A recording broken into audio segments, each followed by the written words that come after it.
Salut les filles, donc aujourd'hui on se retrouve pour une nouvelle vidéo. C'est un haul, vous allez me dire encore un haul, mais oui, je suis dépensière et en plus de ça, on vient d'avoir la paye, donc j'ai envie de vous dire pourquoi pas. Donc un haul exclusivement fait chez MAC, ce qui est encore plus grave vu le prix des produits MAC. Quand on voit en fait le prix, donc le ticket de caisse, et quand on voit ce qu'il y a dans notre panier, on a tout simplement de la rage puisque on n'a pas grand chose généralement alors que la carte bleue a bien douillé. Donc voilà, on va tout de suite commencer avec mes achats. Donc on va tout de suite commencer par les pinceaux. Je n'ai jamais possédé donc de pinceaux MAC. Il y a seulement un mois où j'ai acheté donc mon premier pinceau MAC qui est juste là, non c'est pas celui-là. Attends, je vais le trouver dans mon bar là. Donc c'était le pinceau MAC 217, donc un pinceau estompeur très connu donc, de la marque et qui fait parfaitement son job. Je trouve que c'est si vous cherchez un dupe, il y a donc le pinceau qui je trouve lui ressemble beaucoup, le 227 Luxe Soft Definer de chez Zoeva. Donc c'est réellement un dupe pour ce pinceau qui est vraiment top. Les poils sont vraiment tout doux. Donc j'ai également acheté donc, deux autres pinceaux. Le MAC 212, donc c'est celui-ci, c'est un pinceau vraiment tout plat avec les poils vraiment concentrés les uns aux autres, ce qui va me permettre en fait de mettre de la couleur en dessous du ras de cils inférieur. Donc vraiment je suis très impatiente d'essayer ce pinceau, il a l'air top. À ce prix là je vous dis qu'il a intérêt d'être top. Et ensuite donc un autre pinceau de chez MAC que je n'ai pas trouvé en dupe donc chez Zoeva, c'est le MAC 242 que j'utilise exclusivement pour l'application de mes pigments et de mes pigments pressés. Voilà. Donc on continue avec les yeux. J'ai énormément de produits yeux et énormément de produits lèvres, enfin énormément à mon sens. Donc on commence tout de suite par un pigment pressé. Donc c'est le pigment des Glim de chez MAC, normal, c'est un haul MAC. Donc c'est surtout des paillettes. Donc, je ne sais pas si vous allez voir ça. On va faire des swatchs après. Donc voilà, c'est un pigment pressé, c'est-à-dire que c'est la même chose que ça, mais pressé. Donc, mais je trouve qu'en fait les pigments pressés sont beaucoup plus pailletés que les pigments en poudre. Voilà, mais à part ça, il est vraiment magnifique. Il tienne plutôt bien, mais comme pour les pigments normaux, il faut appliquer une base pour pas que donc, les paillettes se retrouvent un peu partout sur votre visage. Donc on continue avec trois pigments de chez MAC. Pour le moment je ne possédais donc qu'un seul pigment en taille normale. Donc c'était le pigment Tan qui est un pigment mais splendide. C'est celui que je portais donc dans ma vidéo mes rouges à lèvres favoris de chez MAC que je vous mettrai en barre d'infos. Donc là c'est trois nouveaux pigments. Le nouveau concept de chez MAC m'a énormément plu. Ils ont en fait créé des pigments format voyage. Ils appellent ça les go-to je crois et tout est à 10 €. Enfin quand je pense qu'un grand pigment un peu plus gros est à 22 € et que c'est tout petit là, enfin tout petit il faut pas déconner, pour finir ça il faut y aller sincèrement. Il y a quand même 2,5 grammes, 25 grammes je sais pas, non il y a 2, vous savez quand on porte des lentilles on voit rien, donc 2,5 grammes. 2,5 grammes là-dedans et ça coûte 10 €.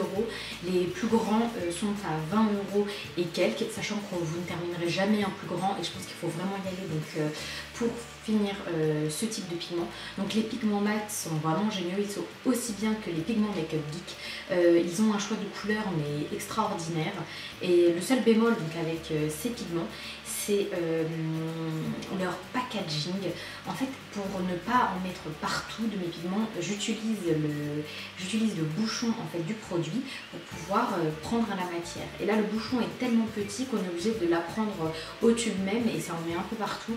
Donc, bof. Mais en tout cas, la couleur est... Hormis le packaging, ce produit est top et surtout le prix encore plus top puisque je les ai eu à 10 € pièce chacun. Donc, on a tout d'abord le pigment On a donc un pigment rose avec des reflets donc or qui s'appelle tout simplement rose. J'avais entendu parler de ce pigment dans, si je ne me trompe pas, dans l'un des tutoriels de Jaclyn Hill et j'avais adoré le résultat. Donc c'est le pigment rose de chez MAC. Ensuite, donc j'ai pris le pigment Naked, donc c'est celui que je porte actuellement. Donc c'est un beige très simple avec quelques reflets, quelques paillettes dorées. Donc vraiment un pigment que vous pouvez utiliser tous les jours, même si je sais que les pigments sont un peu casse-tête à utiliser puisqu'ils vont un peu partout. Le résultat est vraiment très très joli, j'aime énormément les pigments. Donc ça c'est le pigment Naked. Et pour finir, donc un autre pigment, le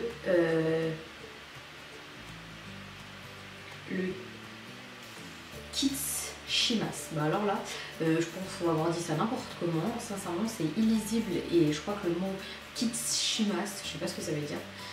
On dirait un mélange de Kid et Christmas, donc c'est Space. En tout cas, donc c'est une couleur lilas avec des paillettes violette qui est magnifique. Je pense que j'en ferai un tutoriel donc pour Noël. C'est vraiment une très très jolie couleur et très très lumineux. Donc ensuite on termine avec deux fards à paupières donc de chez MAC. J'ai acheté donc le Pink Venus. J'avais en fait envie d'avoir un fard à paupières dans le même état d'esprit que Dayglim, un truc vraiment simple à utiliser qu'on peut appliquer avec le doigt.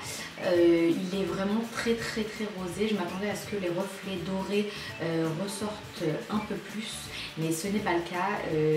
Les reflets roses l'emportent énormément, c'est bien dommage. Donc ensuite j'ai acheté le très célèbre Shroom. Je voulais en fait l'utiliser sur le dessous des sourcils car contrairement à d'autres blancs irisés, il est parfait dans le sens où il n'y a pas de paillettes, il n'est pas trop voyant, il est discret, il est vraiment top et c'est vraiment un fard que je ne regrette pas d'avoir acheté. Donc on passe maintenant aux lèvres, donc avec deux crayons à lèvres, parce que oui je me suis mis au crayon à lèvres car je trouve que la tenue des crayons à lèvres est 100 fois meilleure que certains rouges à lèvres qui ne sont pas mat bien sûr. Donc, et qu'ils aident également à la tenue des rouges à lèvres que vous appliquez donc juste au dessus. Donc on va commencer par celui que j'ai que je porte actuellement.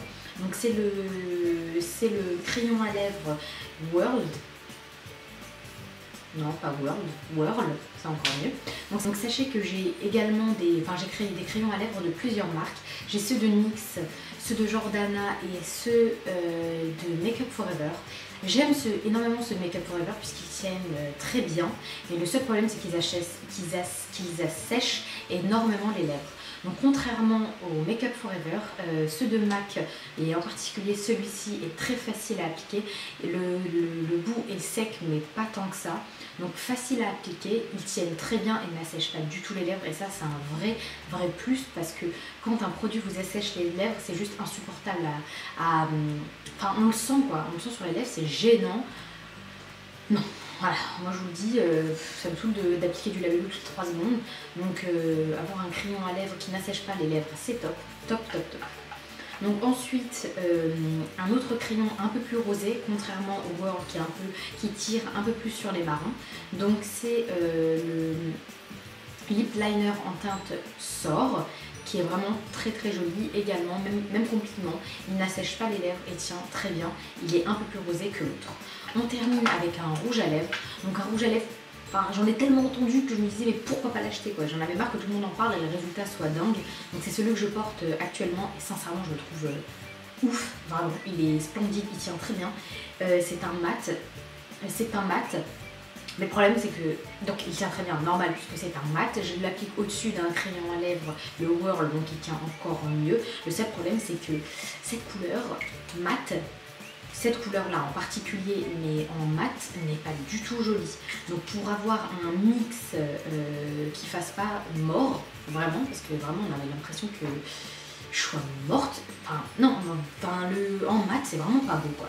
Et sur celui-ci j'adore tout ce qui est Diva et des Ruby Woo en mat, mais celui-là en mat n'est pas joli du tout. Donc j'étais obligée de rajouter un brillant et j'ai trouvé vraiment la couleur parfaite qui va parfaitement, qui gâche pas du tout la couleur. Donc c'est le NYX Butter Gloss en teinte crème brûlée. qui va parfaitement avec ça. Donc là sur mes lèvres je porte donc le crayon World, le rouge à lèvres Velvet Teddy et donc le gloss Mix. Voilà. Donc c'est tout pour moi, je viens d'exploser mon budget make-up en un tour chez MAC. Donc j'espère que ce haul vous a plu. Si vous avez des questions sur un des produits ou si vous avez des commentaires, n'hésitez pas donc à les laisser en barre de commentaires. N'hésitez pas à partager, à liker ma vidéo et surtout pour me faire plaisir vous abonner. Voilà, je vous fais plein de bisous.